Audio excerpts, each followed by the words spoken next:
Identify yourself, please. John Klar. I'll sit. Is that all right? Sure. So I spoke at the last hearing and I emphasized the unconstitutionality of it, notwithstanding the sentiments of others. In a democracy, both sides need to be heard by government. All sides are none, especially in schools. And I actually agree that schools have a special difficulty, and I don't envy your jobs trying to find that balance. And historically, schools are a little different. But the rule still applies that the government can't favor one form of speech over another. The BLM flag is a very obviously liberal democratic flag that represents a rather far left liberalism, in fact. It's not even traditional liberalism, and it's being embraced as if it's enlightened, but it is not. BLM also proposes to have hormone therapy for minor children behind their parents' backs. They support a whole litany of very political policies, okay? It's not just a sentiment that we want to help black people. If you had put a Martin Luther King flag up at this school, you would not have had the conflict that has resulted. Am I right?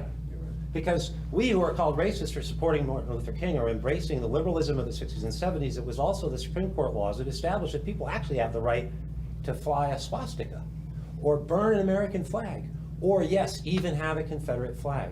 So what disturbs me as a free speech attorney who's worked in this for a long time, and I won't go into my credentials, perhaps we'll be talking about this some more. I've brought a case to the United States Supreme Court. I know what the free speech cases are. It doesn't seem they're being discussed very much.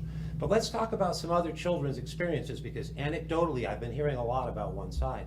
I talked to a student from Randolph recently who told me how horrified she was when somebody came up and draped a cloak over their mascot and said, "This is racist," because she never saw it that way. She didn't come in as a white supremacist. I'm sure she doesn't support white supremacy, and I don't think anybody here does.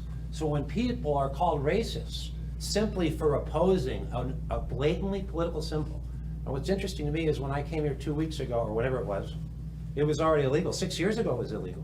The Supreme Court now has said 9-0, really clear, this never should have happened. There's no discussion about, oh, my sentiments override the Constitution. In democracy, the center is free speech for all. You get to listen to people you don't like, or nobody. And to pick out, we don't like Let's Go Brandon because it's profane, while making a reference to Donald Trump in a speech that's supposed to be a truce discussion last week. Right? That's the parents got lambasted last week. I watched the superintendent blame the community for the division that's been caused by violating the First Amendment. These kids know what their rights are. Their rights have been violated, okay? And the government is not to determine what everything means. Oh, that Confederate flag isn't what you says it means, it's what we say it means.